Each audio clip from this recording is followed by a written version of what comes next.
Hello, and welcome to Authors Die Twice, a podcast about video games and aesthetic theory hosted by two living failures.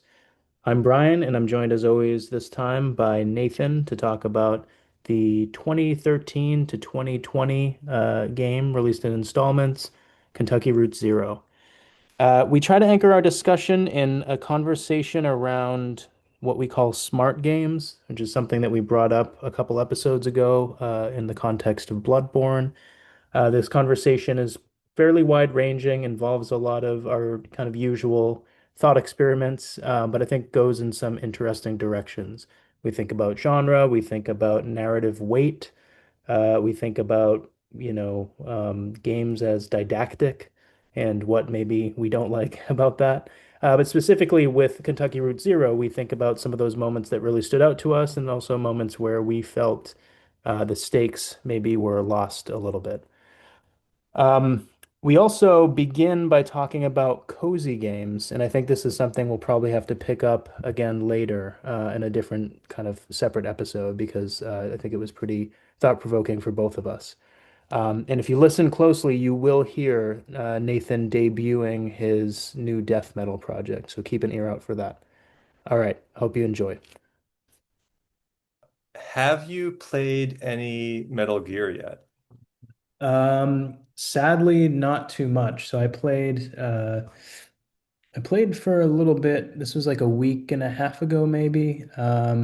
It feels, I'm doing that thing where it feels like it's going to take a lot of attention, sort of like Kentucky Route Zero. I think you can't really just skim through it or whatever. So I've been having a hard time finding like a dedicated time. It also feels difficult to pick up and put down, repeatedly. But I am remembering that a friend of mine, I do distinctly remember like the interface of the game from back in the day. So I at least, if I hadn't played any of it before, I've at least like watched somebody play it because I remember the way that, your items scroll like up and down and you can equip Yeah. a cigarette or whatever, which is always really funny.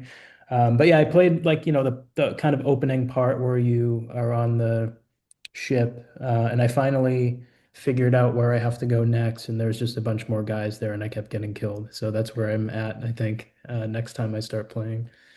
Yeah, you bring up a great point, which is that it's a really tough like pick up and play series. Like I think the controls are amazing. And when we talk about the game, in a couple of weeks, like maybe I can just sort of go off on the controls because I think they're so complicated, but so good. But they're really unintuitive, especially coming from a modern perspective. Yeah.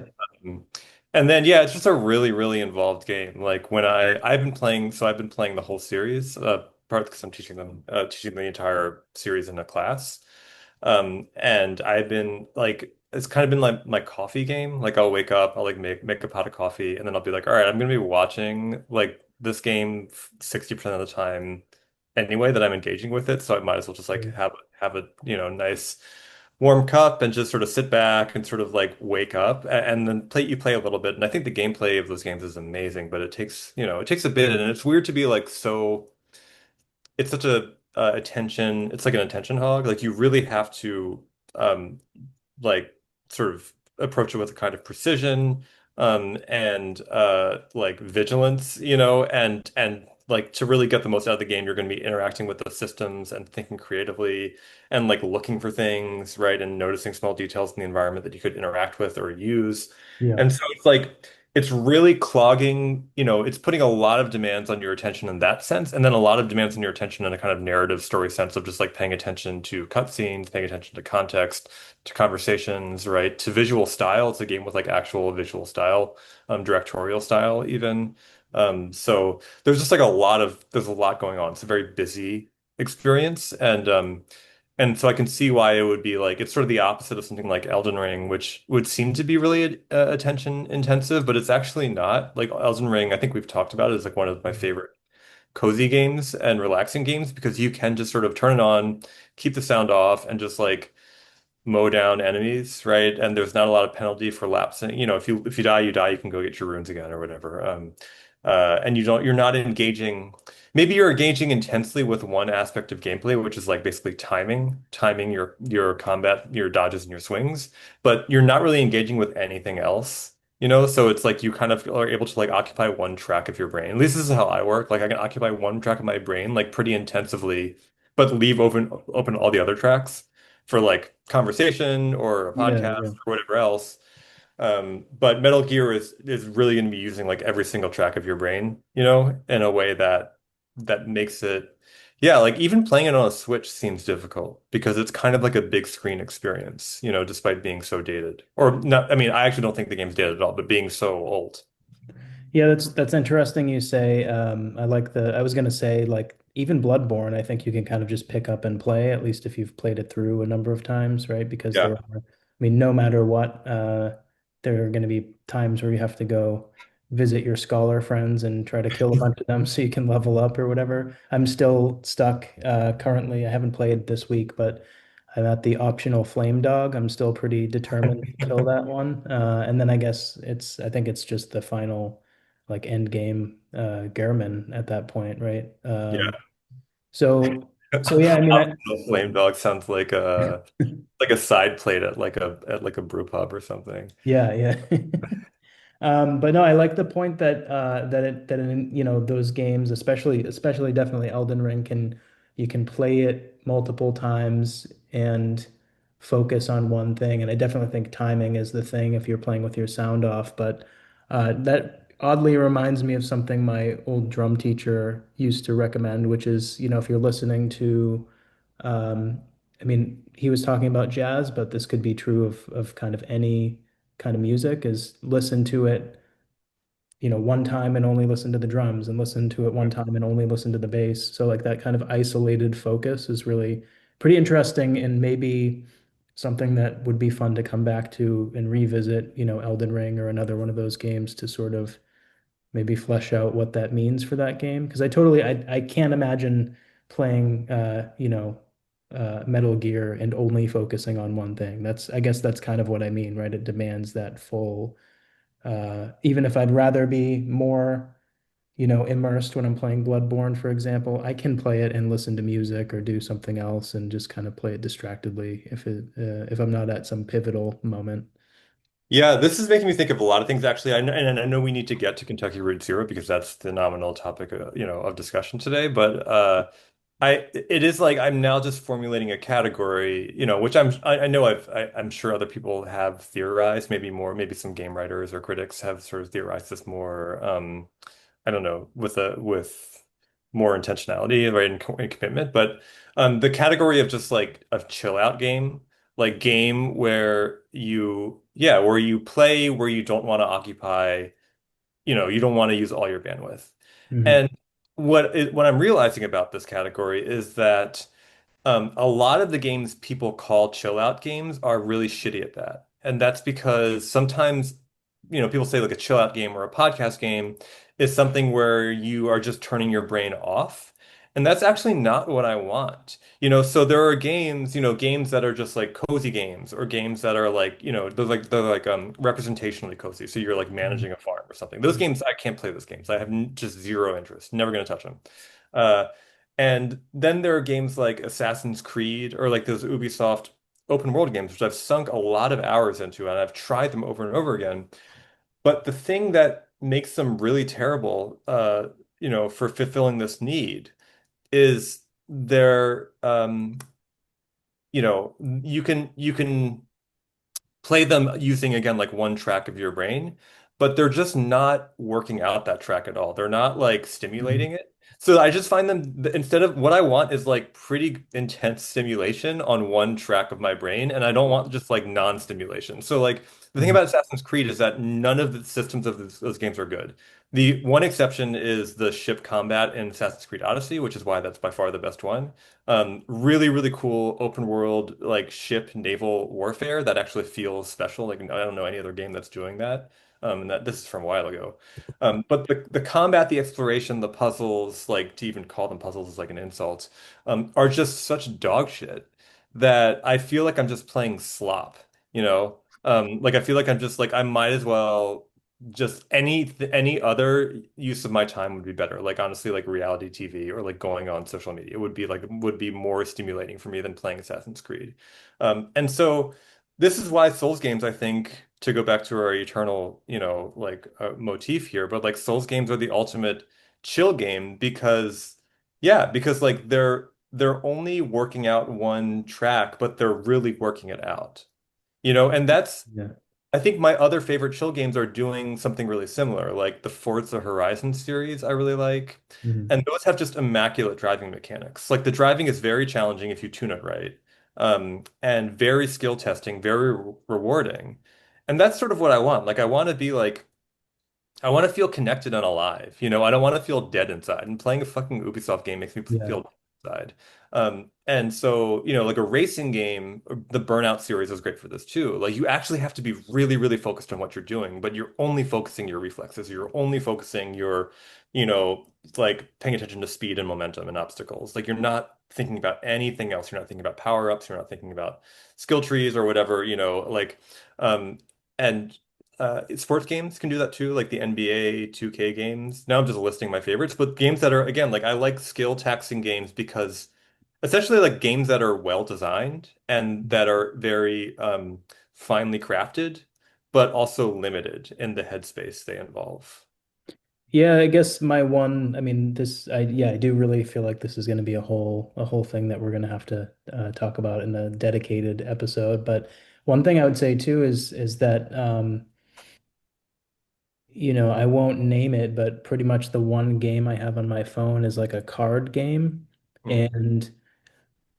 And I've also, of course, heard a ton about this game Balatro, which I have not played, and that is not the game that's on my phone, but people talk about how like addictive it is and whatever, and how like amazing and whatever and difficult and stimulating. But something about like even the one that I'm talking about, or when I was in high school, I was like a big solitaire head. Like I was big into free cell to such an extent that my account at school that had free cell that tracked my games. I had played thousands of games of free cell by the time I was like out of high school, just in like, moments in whatever my tech class or something.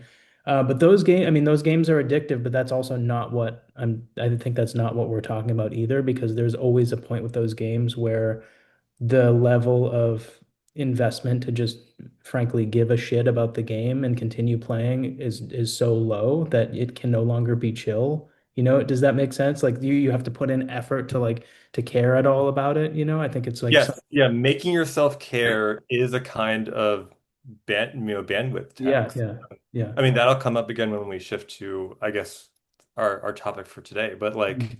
yeah, like I do play games, games that I see as like work games, and I have to make Yeah, myself care about them, just like I read certain things and have to make myself care about them. yeah, yeah. Which can itself actually can be very rewarding and very exciting. I mean, we both know just from like reading, someone gives you a book and is like, read this book, for, whatever, read this book and say something about it or incorporate it into your argument, or your essay or article or whatever.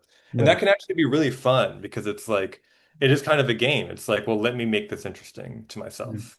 But that takes a lot of mental energy, and likewise, I think strategy games, right, card games, that could never be a chill game for me because you're thinking too much. What I want to be doing is like reacting and not thinking. Maybe that's part of it too. I want to be in a flow state of just pure reaction.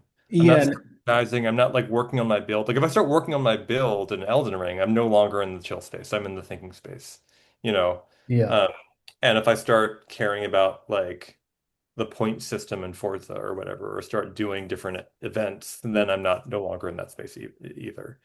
Um, but yeah, it does strike me now that like the smart game, Mhm. as it were, is the polar opposite of the chill game, maybe because there's no way to like ambiently play a smart game. Yeah, yeah.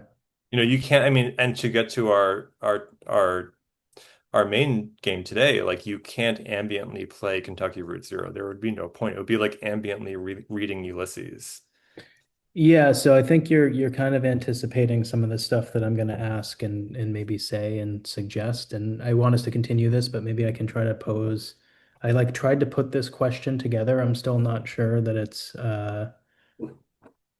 even a question, I guess, or that it's super coherent, but maybe I'll try because I think especially what you just said about not being able to ambiently play a game, which seems to thematize ambience in a certain way, like is an interesting thing about the game, but I don't know. where it leaves me, I guess, and I'm still a little unsure about like how I feel about the game overall. So yeah, maybe I'll try to get through this and see what you think. So yeah, a few episodes ago it was, I think, the first Bloodborne episode, we talked about smart games in this kind of speculative way. So something that could be interesting because I think both of us are interested in how, games and literature might intersect in a way that's not thematic or not referential, but rather just in what they activate, maybe, or in some kind of mechanic or something, but not a literal game mechanic, of course, right? So there are all these doubled terms that we have to think about. Um, but I think, one thing you said was that these games tend to be kind of annoying. They seem like they're kind of sneaking in these references and they're kind of trying to there's almost a weird transactional quality of that. I don't know if you said that, but that's kind of what I've been thinking. Like this reference is for you out there, and if you get it, then you're my player of the game or whatever. You're my audience, right? You're And my player. yeah, you're my player. What is annoying about this kind of game, though, is not just how it would signal its smartness, I think, but how it also signals both its way of being aware of, because it's all about genre conventions too. It's not just like, oh, well, this game's about Shakespeare or something. It's going to be like this game is like kind of modeled after Shakespearean drama or something. I could imagine some way in which a game would be that smart, quote unquote, in that kind of way. So it's not just how it signals smartness, but how it signals both its way of being aware of the conventions of what it's doing in a genre sense and how it tries to step out of those conventions or transcend them. And I think this actually, like, there's two ways I see this happening. So one way is where something is so deep in a genre that it's something else also, which is what, I mean, this is like my good version, right? This is like, I mean, Bloodborne, I think, is our example of that, or even a novel like Blood Meridian, which is, ostensibly a Western, but it's not what you would used to read as a Western, but it's also not this postmodern winking, Western at all either, right? It's really deep into what it is, and it does come out on the other side, but it comes out on the other side through the experience of reading it and not through these kind of weird gestures that it makes throughout that are supposed to be, complicating the genre or something. You know how I feel probably about this general tendency.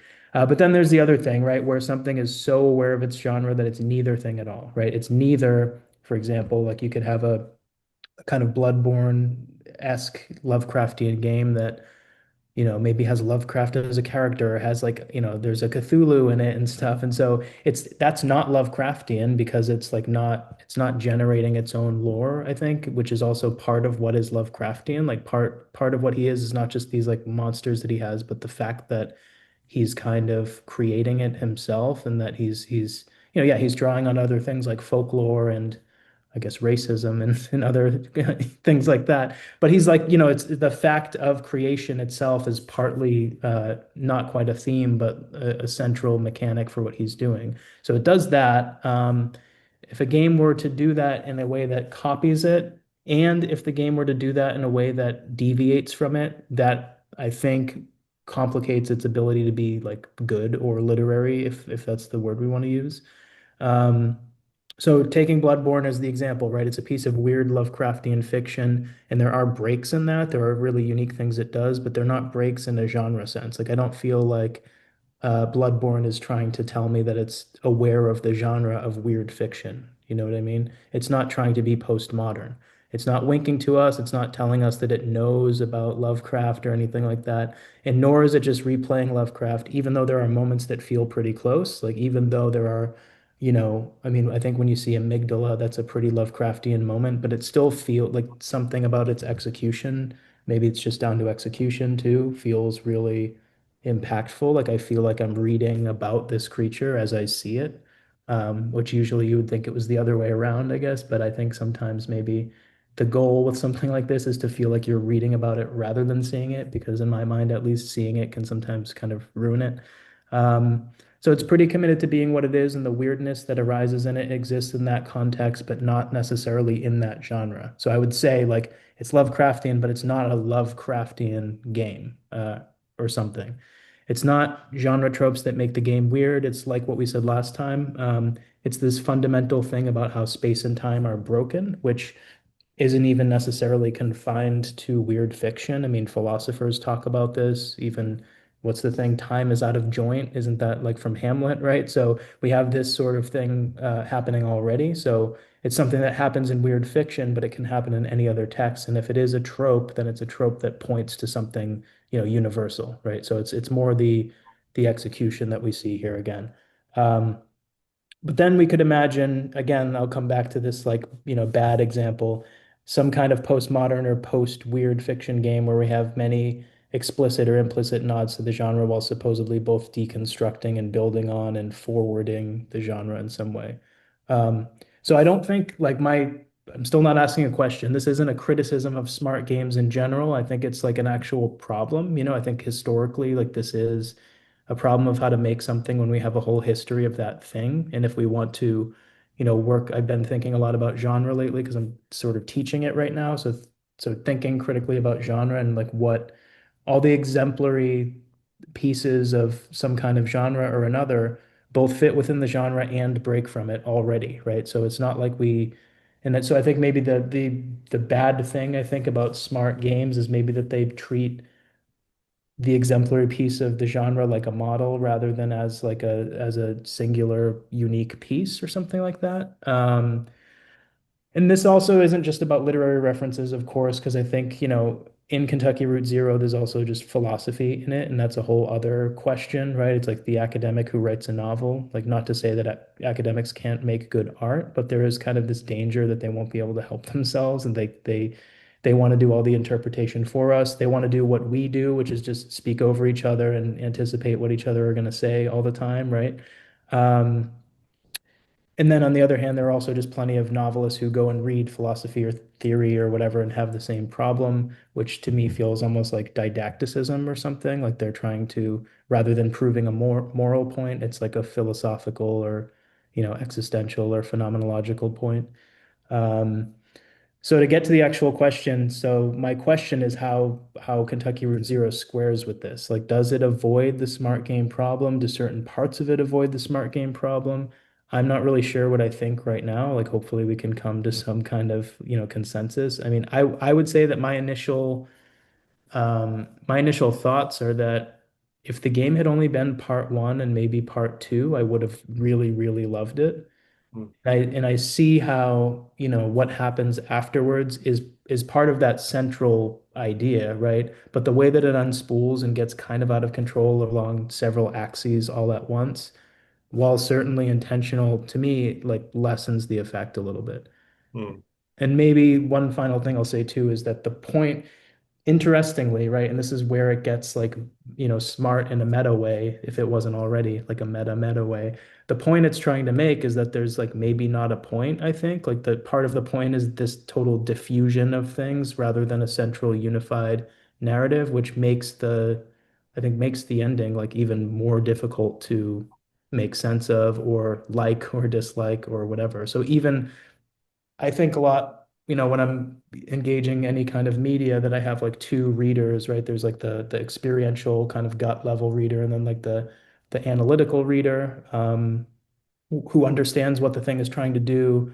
But I think the gut reader usually wins because if I just don't care, then I don't care, right? Like I can understand the lesson of a text, but the text should make me feel that lesson or want to feel that lesson. And if it doesn't, and then it goes back to that gut reader. But even that, I think I'm just confused about. Like, I'm still not really sure. Like, I really love the opening parts of the game, but as I went on, I just felt less and less invested. mm, mm. That's super interesting. Um, because I think that I myself like the game more as it goes on. So we should talk about that. I don't know. I mean, it's a really interesting question. There's a lot to chew on. I don't think I have an answer yet, so maybe we can sort of feel our way towards an answer. I Sure. just want to say to start on your interesting definition of like the bad version of a smart game, or the bad version of a game that's making some sort of like literary or artistic representation or reference, rather reference is probably the better word. Mm. Um, it did again remind me of Assassin's Creed, which is absolutely a series where Lovecraft could be a NPC, just as like Leonardo da Vinci is like an NPC. Socrates is an NPC in Assassin's Creed Odyssey. And these characters, it part of what's so depressing about that series, which again, like I think is like I find it impressive and sort of even fun in certain cases too. But I think part of it is just how like transparently these figures are just being subbed into the kind of unvarying structure of what an Assassin's Creed NPC and an Assassin's Creed side quest are. So it's like Socrates might tell you to go help go help Plato or something. And then you go there and Plato is getting like, he's like in debt to some thugs and you have to kill the thugs. It's like literally just a hit mission, a combat mission, but there's just like they've just changed the term slightly and they've kind of added this like very unconvincing sheen of like historical authenticity or like literary sort of authenticity. Um, Similarly, in Assassin's Creed Valhalla, one of my favorite sort of talking points about this game is that you can um, out in the world, you'll encounter the evil sisters from King Lear. So Regan and Goneril will appear, and you can just beat the shit out of them with your fists because they're just bosses, but they're named like they have the name of these like I assume that's just like it's a reference to King Lear. Maybe King Lear's in the game too. Mhm. I've only played 30 hours of Assassin's Creed Valhalla, which again is to speak to the sort of depressing nature of these games. That actually is a truth that's sort of that's a understandable, legible statement because to play those games you have to play them for like 150 hours. Mhm. So it would be interesting to know if King Lear, listeners, shout us out. Is King Lear in Assassin's Creed Valhalla? We're dying to know. But um but yeah, like again, the idea is that like it could be called like, like Goneril could just be called like uh Evil Witch of Flame or something, and it would just be exactly the same thing. There'd be no difference whatsoever. So I mean, this isn't quite what you're talking about, but this way of like subbing in just content while leaving the form completely unchanged. Mhm. I think there was like an early episode of the Get Played or back when it was How Did This Get Played podcast. I mean, it's just an amazing podcast. Yeah. But like there's an episode where they talk about Bible games, and I think and they were just like clones of like Mario or like Prince of Persia or something. Just like these clones of but they just subbed in like Noah or something. Yeah. Yeah. And so that's I've heard about Shakespeare games. I forget the details, but like it sounded like another kind of game that just had swapped the terms for Shakespeare, content. Yeah. Um, I mean, I think the only case where that would be cool is if it was something completely incongruous, and it is, we could think of another category of like, what are the game genres or game forms that lend themselves to adaptation? Platformer seems like a kind of very archetypal structure that you could ostensibly fill in. You could have a Moby Dick platformer and it wouldn't be very hard, even though like it would have to be platforming over waves or something. Yeah. Um, or it would be just like platforming through up the ship's rigging, and fighting Mhm. like crows and stuff. But but then of course there's like the first person shooter seems less amenable than the platformer to adaptation. And so a first person shooter version of Hamlet would actually be really cool. Like that would be at least would be interesting, or first person Lear um, where you like wander around on the heath and like shoot like fake magic spells at things, and battle with like your guilt or something, guilt monsters, but you have like a Doom style like BFG, or whatever. Just like the kind of, I think you want to embrace dissonance in such cases. You want to embrace again sheer incongruity because then form becomes active again, But and you could then, like, oh yeah, go ahead. well, that then, but the thing though, I agree with you. But then that's a dumb game, and that's awesome. That wouldn't be a smart game, right? I mean, I suppose. I mean, not that first person shooters can't be smart, but I mean, a first person shooter of King Lear that was nerdy would be an annoying smart game. But a first person shooter of King Lear that was just like honestly a bit like less intentional and kind of dumb would be like pretty awesome because of the incongruity. Yeah. Yeah, for sure. Yeah, exactly. Like the only good smart game is a dumb one. Yeah, exactly. That's Yeah. the mantra of authors die twice. We're gonna put that on our podcast, our show heading now. I mean, it just it makes me think. I mean, I think it really is kind of a question of that the Demon aesthetic formalization essay. I don't know if you remember that one on Kleist's marionette theater story, which is about grace, basically, right? Like it's about. I won't try to summarize the whole story, but it's a I think it's ultimately a question of like reflexivity, right? This is why I brought up the academic who writes a novel. You know, you can do it. I think it might just simply be harder than being like just a untrained novelist or something, or somebody who just loves to write because you know, your rules are slightly different. Like if you're, I mean, of course, people who make games are incredibly smart. They have to learn how to make games. I mean, that's not an easy thing to do, but people who make games who have like certain ideas that, you know, belong, I mean, not that they belong to a certain realm, but they're associated, I guess, with a certain realm of like, you know, academia or literature or whatever. I mean, not that I totally do think that that stuff should all be democratized and spoken about a lot more on plain terms. I mean, that's something I just am really interested in. I think is just correct. Um, but making it into a game doesn't always feel like it's doing that. It feels again more like it's supposed to be impressive or that it's supposed to be again like this winking thing that I just you know at least now find very irritating. And this is not all stuff I mean to say about Kentucky Route Zero. That's like not really my gripe with this game in particular. So I do want to, you know, just like you have just been talking in like pretty speculative, like thought experiment terms. I'm also, you know, a lot of what I'm thinking of is like that as well. But I think it's worth, I don't know, it's worth trying to bring into view a little bit. Do you think you would like Kentucky Route Zero more? So I think the last time we talked about this game with Justin Carpenter, I Mhm. mentioned that really funny, maybe intentional, maybe not, misdirect in the opening sequence where you're asked to like you basically have to do the only puzzle in the game, and in some ways the only bit of classical gameplay in the game is in the first minute because you need to like go down to the basement and you need to find a dice and Mhm. it goes in the dark, so you need to turn off your lantern. So that's like a classic, that could be in any number of adventure games. It has the kind of yeah, prototypical point and click adventure sort of logic.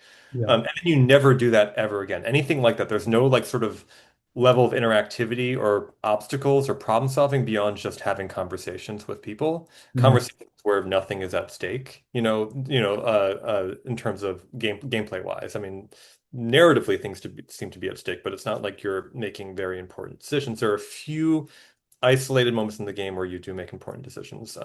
That is decisions that bear on what content you get to see, right? What paths you get to experience in the game. But overall, you're just sort of like reading a book, you know? So I maybe one initial question for you, and I'm sorry, I know I'm just deflecting your question with a question, but I feel like it would be useful to sort of tease out more what you found sort of disappointing about the game ultimately is as if I take you if it's sort of if I'm reading you right here. Um, I I'm don't, trying to, oh, sorry, go ahead.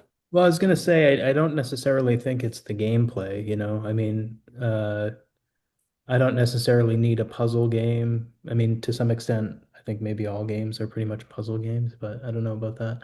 But yeah, I don't need it to be a puzzle game. I don't need to like have to figure out what's happening or like to mimetically do what's going on. I'm fine just selecting text. I will say that part of it is I do have a little bit less, maybe part of it is just dispositionally. I have a little bit less patience for just dialogue trees and stuff.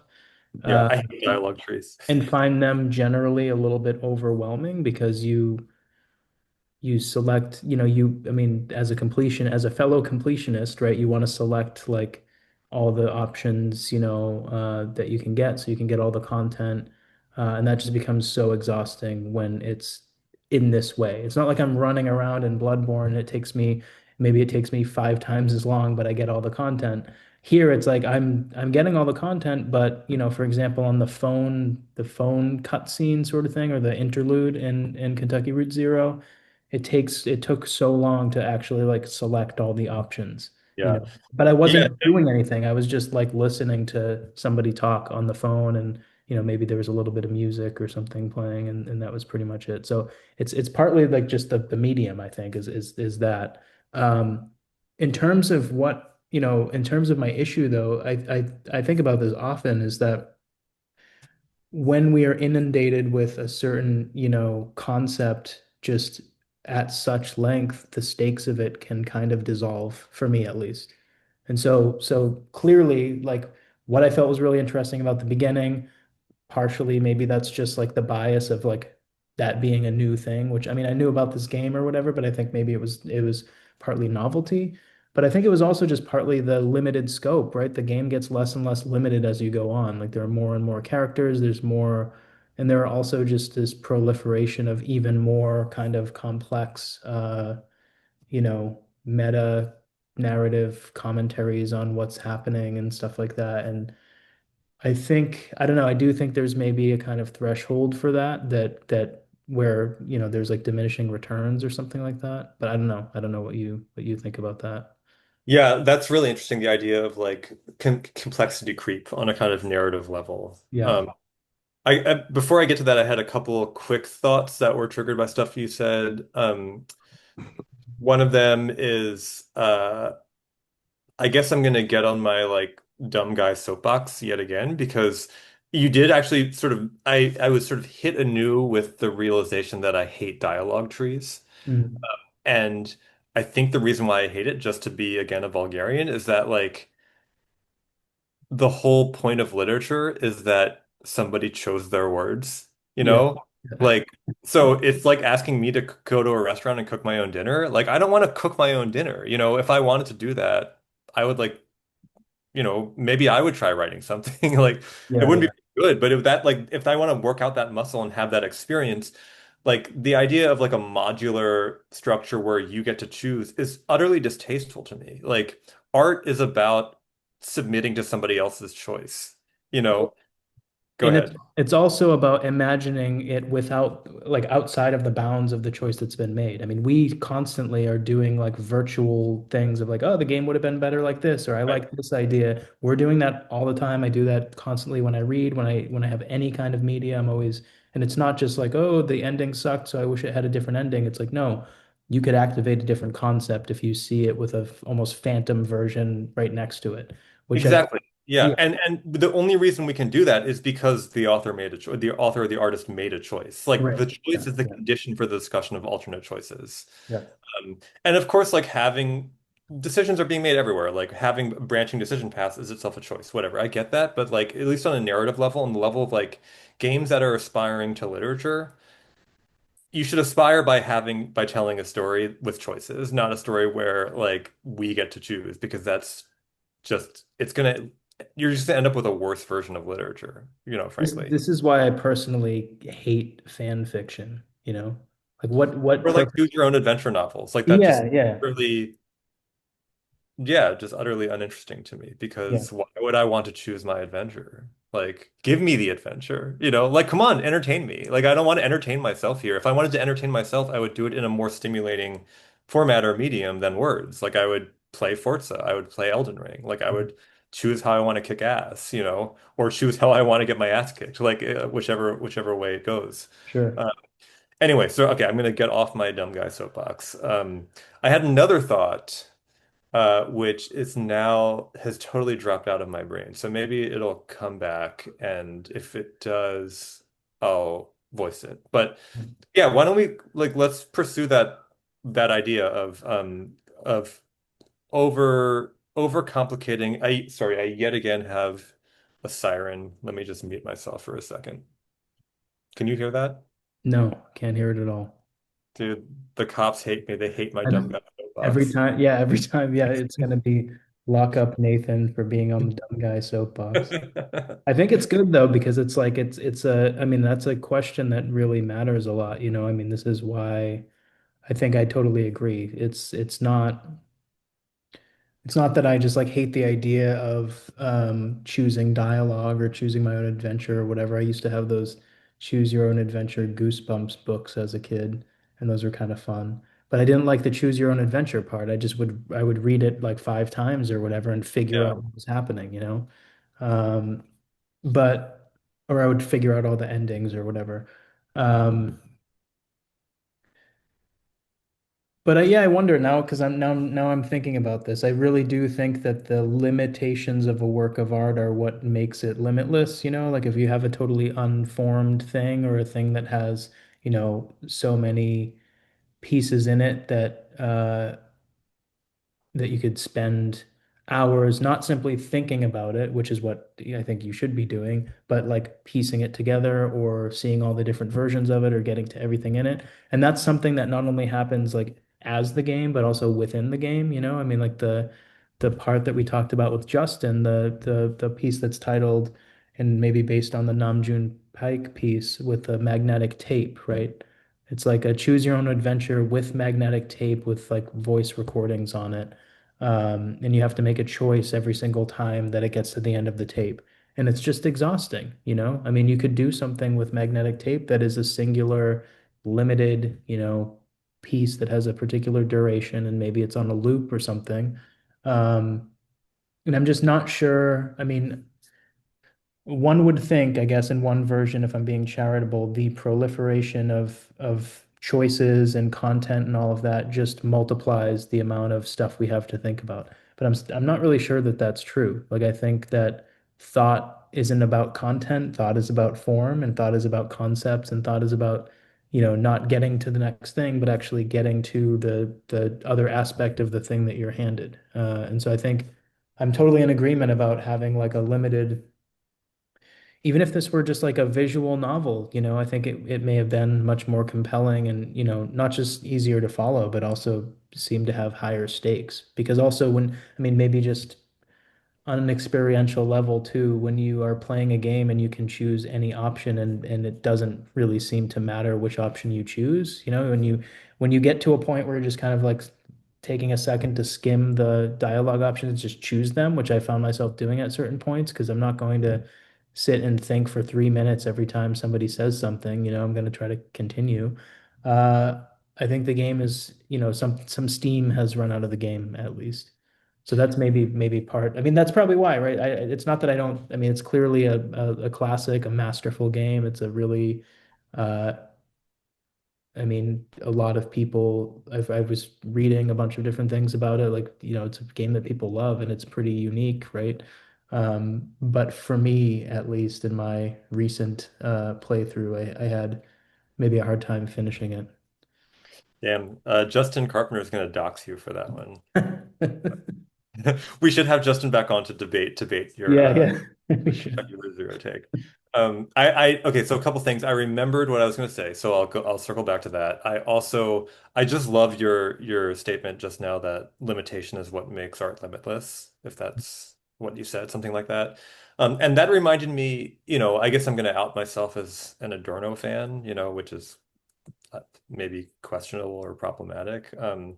Adorno has he says something really interesting about form in aesthetic theory. Like at first he says that form is always limitation. And then he says that form, for artwork to be, to really reach its potential, every form idea, this is his term, every form idea, we could just say like every formal structure, right, or decision needs to be driven to its extreme. So you don't want wishy-washy form. You don't want something that's like neither here nor there, which is how I feel about Assassin's Creed. Is like the combat's neither skill testing nor is it hack and slash. It's kind of, whatever. It's just it's a sort of like middling unremarkable hodgepodge of all these different other games. Um so every form idea needs to be driven to its extreme. And even, he says, the form idea that's the opposite of extremity, uh, such as vagueness. I'm sort of butchering, sort of confusing, jumbling his words here, but like the opposite of precision or specificity, right, or intensification would be the vague. And he says even the vague needs to be made extreme or acute, like in Debussy. Mhm. So Debussy, the composer, is this example of someone who basically takes the idea of vagueness and makes it really, really distinct and sharp. Yeah. And I feel like that's sort of what we're circling around here or suggesting, is that like if you want, you mentioned a game that's totally unformed. If you wanted a game that was totally unformed in a productive way, you'd have to make the unformedness sharp. or distinct or extreme. Um, that's the end of that thought. I want to circle back to what I was asking before about like whether Kentucky Route Zero whether you would like it more if it had more gameplay. And the reason I pose that is not because I think the game needs challenge or needs obstacles, like far from it. I'm not really interested in arbitrary skill checks in a game like Kentucky Route Zero. But what I do think that having more gameplay would do is simply force us to pay closer attention to the environments. And Hmm. because I think the environments are maybe the strongest thing in the entire game, Yeah. maybe this is like kind of my broken gamer brain where I need to be like incentivized to care, right? Of course, I could just look at it like art, but it's not, it's not a painting. It's not a graphic novel. So like I think that's part of it. There are a lot of other claims on your attention in this game, and they're actually directing, sort of forcing to go back to the idea of like mental tracks or bandwidth. Like they're taking up bandwidth that could be spent thinking about the environment and the art. And so if you had like every screen, and the screens are just immaculate, like I just think they're so beautiful. If everyone had some sort of like little baby puzzle where it's like you have to think about light and shadow, you have to think about what you see in this room versus this room. I actually think that might lead to a more enriching experience of space. You'd basically be gamifying space in the way that any platformer or exploration game does. And to its credit, but also maybe to its own disadvantage, Kentucky Route Zero doesn't gamify space. Like Hmm. space is just an inert sort of static background that you're having conversations in front of. Um, and that's again the problem that, or if you, insofar as you see it as a problem, is that the conversation is not the space. And so what you're really doing is just reading. And why would you read when you can look at this beautiful environment and listen to this amazing sound design and music? Yeah. I mean, the writing is really interesting. It's really rich. There's so many, ideas, and a lot of surprising choices that I really, really admire in that game. So it's not to say I don't like the writing, but um, again, yeah, it feels a bit like however accomplished the writing is, it might be better in a setting where my attention is just absorbed from the writing. Like the hybrid Yeah. form of the I agree. game medium just means so that nobody's getting serviced entirely, or no access is sort of getting the entire level of attention that it may deserve. Um, so yes, I would be really, it feels very crude and feels again very like dumb gamer of me to say, but I think that I would like Kentucky Route Zero more if there were more environmental puzzles. I'm gonna just lay my cards on the table. Yeah, I don't think that's crude though. I mean, I think that's like a thoughtful way of approaching it. I do think I wish there were more kind of yeah, thought experiment reactions to pieces of media or whatever because especially ones that are not like moralistic but are instead formal because that's I mean, that question is arising in response to the game, right? It's not like you're saying, I like games that are like this, and then you're like sticking that onto the game and saying it's not good because of that. It's like, no, we spent time playing the game and yeah, I mean, I have a few things. I mean, we already talked about, I guess, the question of the branching dialogue, but even in general, even if there were still dialogue trees, I wonder what the game would be like with just like half of the amount of text instead. If like the conversations were more sparse, because there are moments where there's just seemingly endless back and forths between characters. Um, and the conversations can just feel kind of unanchored. And I also found like a lot of the dialogue, I mean, I think the writing is great, but I think and this is maybe a thought I have because it's paired with representations of characters. And I do maybe think like if this were a novel instead, this would be a totally different thing and I would have different feelings about it.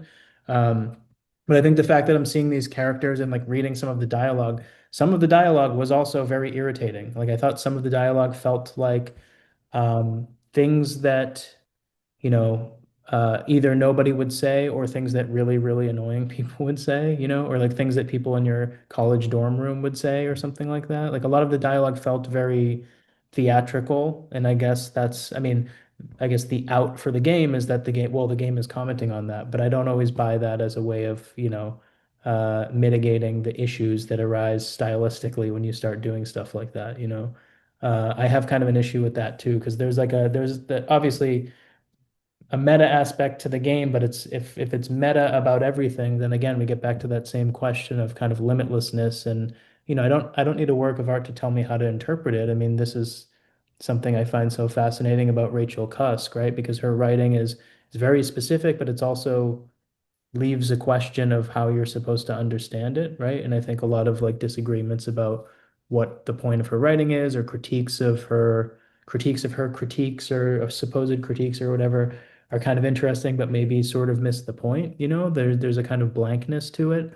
But when that blankness is like on every single axis and also involves, moving image and sound and all these other things, I feel like a little bit uh you know, stranded or something, or I feel like a little bit unanchored, and the conversation doesn't always feel like it's responding to a real thing that's happening in the game, you know? I mean, I think, for example, like the fact that, you're the opening character is like a recovering alcoholic who just becomes, starts drinking again like halfway through the game and then just disappears from the game. That feels like that should be the arc of the game, right? But the game goes on after that, for example. That's just one example. But I feel like there are all these like separate threads that, of course, part of the comment is that there's no one narrative or something. But if they wanted to make that point in a more effective way. I just feel like there should be not as much going on. There shouldn't maybe be as many characters, or there should be, yeah, again, less dialogue or something. I don't know. Yeah. I see your point. I'm gonna propose one counterpoint to the Conway disappearing, which is just that like the only way for us to feel his disappearance is to continue the game without him there. Sure. Yeah. Like one could argue that. I mean, but maybe it's just it could be handled in a different way. Like it Mhm. could be handled in a way where what we feel is the loss of a protagonist, whereas I think that what we feel is the inconsequentiality of the protagonist. I Because guess it's that's it's kind an of what I mean. Yeah. right at that point it's an ensemble cast. And Right. it's like, oh, we just lost the one guy that we started with. But it's not like there's not like this void at the center of the game, Right. actually. Yeah. Which is interesting. Like you could say, well, because Conway's already a void, and so getting rid of the zero is just like I just said getting rid of the zero because I just finished Metal Gear Solid Mhm. 4 yesterday, and there was this whole speech at the end about how you can't get rid of one, you have to get rid of zero, whatever, because there's a character named Zero who's like the bad guy, but Mhm. it's very silly. But yes, like getting rid of someone who's not anything, maybe it just it creates the feeling of like, oh, well, I guess it's a confirmation, like, oh, this guy actually wasn't bringing anything to the table. We don't miss him. I mean, I guess that's the risk, right? It's like you eject a protagonist from a story, and you either have the audience and viewers thinking, man, like this is crazy, where's the protagonist? And like No Country for Old Men would be an Mhm. example. Yeah. Or it's like the old scenario of like nobody notices he's gone, you know? Sort And of. that's Yeah. kind of Yeah. like the Conway problem. Like you don't really notice that he's gone enough. I don't think you feel that he's gone enough. I think that's one area where I think the game might have been improved if that was more palpable. Um, I mean, I'm gonna just jump in here with my own takes, which I already aired in the last Kentucky Route Zero podcast, so I won't repeat it. But like personally, I think the ending is one of the best endings I've ever seen in a game. Mm. Um, I find it just incredibly moving and powerful for the reasons I think I said last time. Um, I guess I want to ask you, like, but that's not to say that I disagree, because I think you're like I think I actually do agree with a lot of your points, including the point about like the dialogue, you know. I I guess I'm really on one today, but I'm gonna sound like I don't mean to sound like I'm like stuffing kids in lockers or whatever, but like I say this as a lapsed playwright and a lapsed dramaturg. But if you're a theater kid and you're speaking in theatrical sort of affected theatrical sort of style or whatever, you might be commenting on your area of expertise, or enthusiasm, or but like the fact that you're self-reflexive about it does not make it any less annoying. Yeah. It's in certain cases. No, I mean, whatever. Again, I lived this life in my own way, but like, um, I think the meta-ness is not always an out, for a work. And I think in some sense, like, I think that there are moments in the game where it's a little bit too much, Hmm. and no amount of self-referentiality can sort of alleviate that gut. To go back to your like gut reaction, like my sort of gut recoils at certain lines or certain passages, mainly descriptive passages. Um, Yeah. but but I guess I wanted to ask a question again, a kind of counterpoint. I guess I just want confirmation from you, Brian. Like, so granted, like you know, you weren't the biggest fan of the second half of the game. Um, did you, but did you like the Xanadu part? Yeah, I did like that. Okay, Yeah. yeah. Yeah. What made the Xanadu part different then for you? That's a good question. I'm gonna have to think about that for a minute, I think. I do want to respond though a little bit to one thing you said because you brought in your expertise as an annoying theater kid. And I mean, you did just say you can't get rid of the zero or the one or whatever it is. And I think this is exactly the point. Like, ironically, in the sense of that double consciousness that irony implies, doesn't like neutralize anything. It doesn't, it's still another um, trace or something, or it's still something else that's now being like added to the whole always existing stew of discourse or something or text that's in the world. You know what I mean? So I can say, make a dumb joke, which I can't help myself from doing all the time, but that's also why I'm not making a game, right? Like I might make an ironic, contradictory statement that I find funny in the moment, but wouldn't stand by. And I think that's like partly I mean, this is something that goes back to smartness. There are many different versions of this, I guess. And this is, hmm.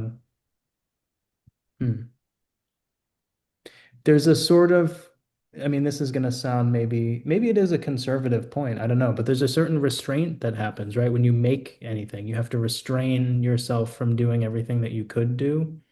And even when you're trying to execute a specific point, you have to restrain yourself from over making that point, right? Or over articulating that point so that I think this is something, for example, that Bennett Sims walks a really fine line with because his writing is so, like it is anticipating in a certain way, like some of the connections and associations that we might make as readers, but he does it in just this really nice way, or this not nice, that sounds dumb, but this way that just somehow works, right? I think there was a moment where I was uncertain a little bit about some of his stories, if he's doing that or if he's doing the thing I don't like, but I have definitively decided that he's writing characters who um, are probably self-reflective to a fault, but yet feel like real characters and don't feel like they're performing like this kind of ironic, it's not that kind of self-awareness. Mhm.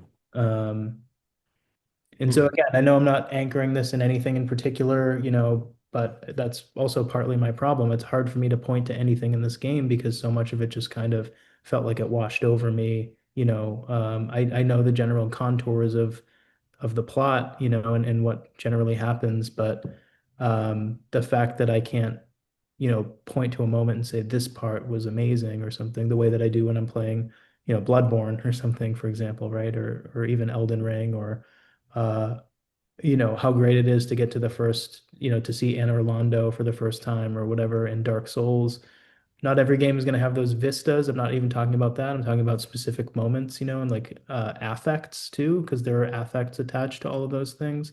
I don't know too much that I have like, I mean, I thought the ending was beautiful, right? But I also, by that point, had just been coming off of this whole section of the game where I felt like pretty low stakes about it. Like I didn't have and again, maybe that sounds a little contradictory because by the logic of what I'm saying, the game shouldn't be like a gut punch after gut punch, right? But it also shouldn't be like, you know, wordy dialogue after wordy dialogue either. I think that something about it in there was a little bit off for me.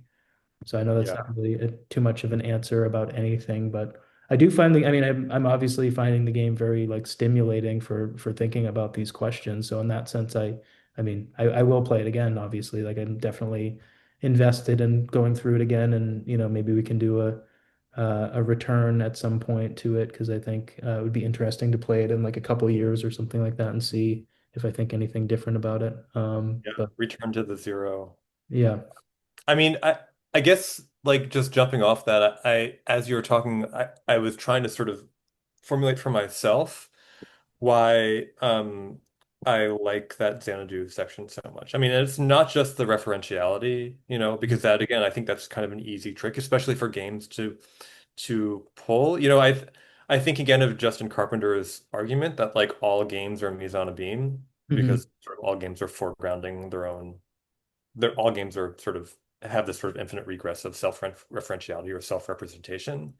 It's a really powerful way to think of games, and I think because of that self-reference just doesn't get you very far in a game. I think what's really cool about the Xanadu part is that I mean it's Colossal Cave Adventure, like the first adventure game ever, a text-based game. So like the game is not just referencing like the game medium, sort of the history of the game medium, it's becoming that form. And so like it's speaking through I guess it's speaking through form. Like the game becomes an actual text adventure game in its way. Um, and you're sort of like it's not like it references Kentucky Route Zero. I mean, it's not like it references Colossal Cave Adventure. It becomes Colossal Cave Adventure. I think I'm just repeating myself here, but there's something really powerful in that gesture. Yeah. Um, but then I think I actually think what I really, really love about that sequence is not the recreation of Colossal Cave Adventure, which again, very importantly, was sort of modeled on the cave systems in Kentucky. So there's a sense of like regional sort Hmm. of situatedness there too, and that this game is a game engaging with the history of games, but also engaging with the history of games and Kentucky, which I really, really love. I love the specificity of that and kind of Colossal Cave Adventure is so paradigmatic. It sort of it instantly became an abstract structure for game adventures and spatial traversal in general. Yeah. And so linking the sort of paradigmatic status and abstraction back to something really concrete and specific, like a specific place in a specific region, right, in the US. That's all really cool. And sort of like reactivating the originary referent or something, and making it real again, making Kentucky Mammoth Cave real again. But the like I think the thing that really gets me in that sequence is what comes after the Xanadu section, which is Xanadu, the game. So just sorry, I feel like just to refresh, because I think we talked about this with Justin. Mhm. In the third act of the game, the kind of sort of hinge point, the climax in a way of the game, or I guess not the sort of intellectual climax of the game, if that makes sense. Yeah. You visit Mammoth Cave and find this an area that's referenced in the game. Maybe it's a real part of the cave. I can't remember the Hall of the Mountain King. And there you find an old computer monitor that is running a game called Xanadu that was developed by denizens of this cave. And when you play the game Xanadu, you are thrust into a version of Kentucky, I keep wanting to say Kentucky Route Zero, of Colossal Cave Adventure from I think it's 1977. Um, and uh, you're playing the game, you're inputting text commands, but also you're sort of like playing as the character. So the characters are having dialogue. It's kind of this interesting like multi-leveled conversation where like you're talking with Junebug, right? Mhm. Or like the different characters you're choosing their own inputs for them, so you're not directly typing into the computer as you would in Kentucky in Let's Give Adventure once again. Um, but actually, this is all preamble because I think what's really cool is that suddenly, abruptly, as you're playing that game, it transitions into a management sim. So I just said, like, we've come full circle or full zero here because I said in the beginning that like I don't like management games. But this is the case where I love the management game in KRZ, and I love it because the game this is going to sound sort of abstract, but like the game speaks through the interface and the system of a management game. And what it speaks is an amazing narrative revelation, which is that Weaver Marquez, who's one of the kind of like maybe the most important figure, but an incredibly elusive figure in the whole story, Yeah. worked for this character that you've just met in this cave.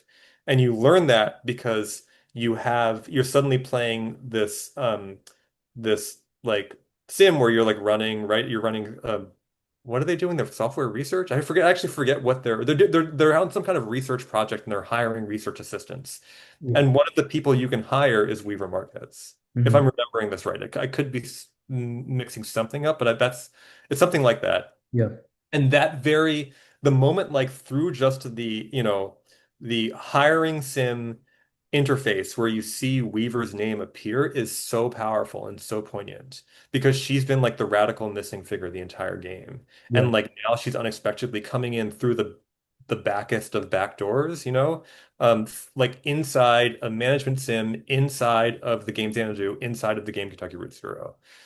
So it's like you hit the kind of nexus of involution, and there, like at that like dark heart of the system, you finally meet this ghost that you've been chasing, but it's like it's just a figment because she doesn't talk. You just can hire her as a sort of figure, and she fulfills a certain function for the management sim, and then the game goes on.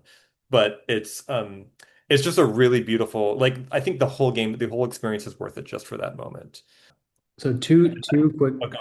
two quick things. At the Dark Heart of the System has to be your first album as Nexus of Involution. Um, it's like a death metal band or something. No, Hell but yeah. I think, I mean, I agree. I think that's, you just said basically why I like that part because it's an earned kind of almost like mini climax of the game where you have this thing that you forgot about, maybe that you were supposed to forget about, right? That was like plotted in this way of payoff. I mean, I think partly, obviously, this is a question that would take us in a totally different direction, but partly the whole conversation about why this, we've gone from smart games back to Kentucky Route Zero, I guess, right? We're relocating or refocusing things on this game in particular, and the question of what works about it, I guess, or how it works, or if it works, is is partly hinging on like the game's own. I mean, because obviously, we haven't really even talked about the fact that the game is about, debt and kind of like economy and stuff and thinking about that in a general sense. The sort of debt, I guess, that a game has or that a narrative has to, that it, your investment in it or the game zone or the narrative zone kind of expenses or something is kind of an interesting question here because, yeah, that moment pays off, right? Because there's the plot works in a certain way that affords something to come back. Like there is a return of this character in the most, as you said, I don't know if it's direct or indirect, but like the nexus of involution, right? Like that, I think that's like a really nice way to put it. But again, I mean, part of the my problem or part of my question is just that, the narrative is always seeming to, while it's focusing thematically on things like debt and, like I guess regret and addiction and all these other things, it's also asking us to consider like meaning, right? Like what does any of this story mean in the first place? Like the characters kind of come full circle in a way, in a really beautiful way, but I also maybe I do think there are clear moments in the game that are way more important and way more engaging than others in a way that you wouldn't necessarily say about, say, I don't know, like a really good work of literary fiction. I mean, there are going to be moments that are your favorite moments, but there are moments in this game that I feel like, yeah, should have, could have been handled differently or could have, even within the vision of what seems to be happening, I think could have been, yeah, just done in a totally different way. Like I don't know that we have any other moments that are as good as the Xanadu moment, for example, like in the middle of the game at least. Yeah. Yeah. Um, Should we stop here? I think this is going to be a kind of I do think we should return to this, and I was serious when I said, Justin, if you're listening, you should come back on and debate Brian about why you should care about and love the later chapters of or acts of Kentucky Route Zero. But Yeah. I think, like I feel like more thoughts are going to come out of this game just because like to its credit, it's just an incredibly generative, complicated game. There's, And it's like a machine. It's like a take generator machine. yeah. It's When just I because there's so much going on. I also clearly just haven't paid enough attention to it. I mean, that's also something I should acknowledge, right? Like I, sh I will play it. This is why I want to play it again because I want to be Yeah.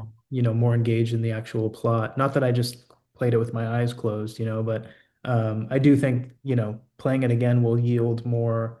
Probably just more complicated versions of the thoughts I already have, but I think that'll Yeah. be good anyway, right? Yeah. Um, well, I mean, when there is a time once in a while when I'm down there, kind of in the, the real bowels of any building that I might be in at the time, just sort of shooting dice, maybe I'm playing some kind of game that requires me to do some calculations by chance. And Nathan, if you're looking for me, you're actually going to have to switch your magic lantern off this time around. I hate it. I can't do it. I can't do it. See you, Brian. See ya.